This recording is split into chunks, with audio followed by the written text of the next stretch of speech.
المفاجأة الكبرى وصلنا لكم. السلام عليكم. السلام عليكم. ونشمر كده مع المفاجأة الكبرى. اللي يعرف الكيسة دي منين يقول لي. اللي يعرف الكيسة دي منين يقول لي. كيسة الكويت يا جماعة. كيسة الكويت يا جماعة. كيسة الكويت يا جماعة. كيسة جاني من الكويت. كياس الكويت. كياس الكويت وصلت مصر. وصلت منزل نيرة فؤاد.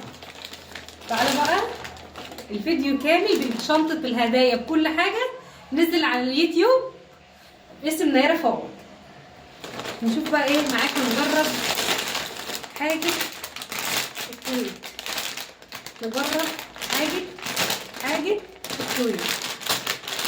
نقول لكم طعمها عامل ازاي. ده طبعا بسكويت جاي من الكويت. نجرب طعمه.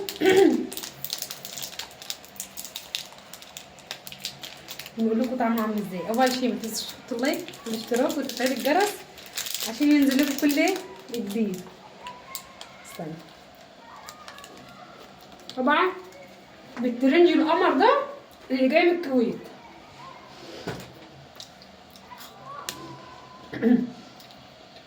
انا عايزه اسافر الكويت يا جماعه. سفروني الكويت يا جماعه.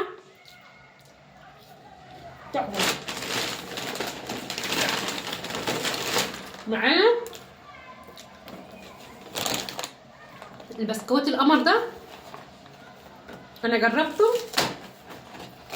الصراحه يعني مش طعم. مش هجربه معاكم تاني. ده مش طعم. البسكويت ده تحفه. ما علينا. اللي بين النعناع ده انا اكلت نصه طعمه تحفه. ده بسكويت تاني نفس اللي انا جربته معاه. ده شوكولاته. معرفش شوكولاته ولا بيقول عنها نوجه. دي نوجه.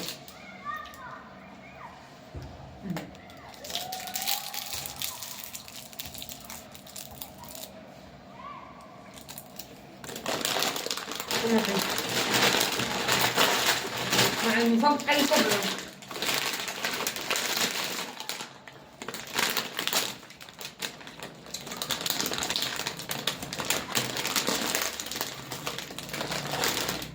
ما تنسوش تحطوا لايك والاشتراك وتفعيل الجرس عشان ينزلكوا كل جديد من يوميات نيرة فؤاد. بصوا الجمال ملفوفة والنظافة.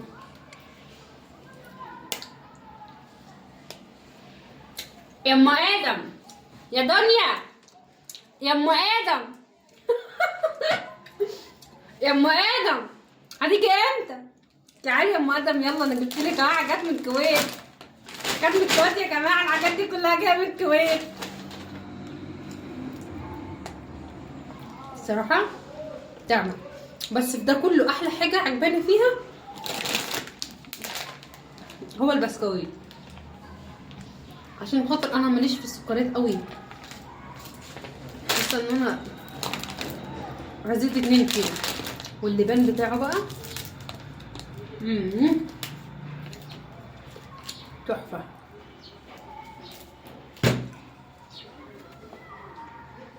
يا ام ادم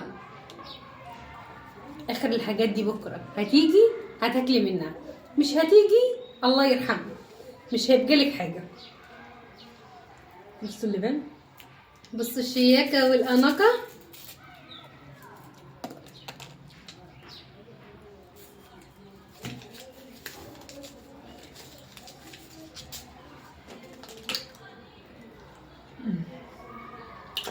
صراحه البسكوت ده مش هو طعم بس مش قد كده. حلو ان شاء الله. استنوا المفاجاه الكبيره مع شنطه الهدايا اللي جايه لي باللبس كامل. ودي الترنج اللي جاي من الهدايا. انا لبست الترنج النهارده وصورت بيه.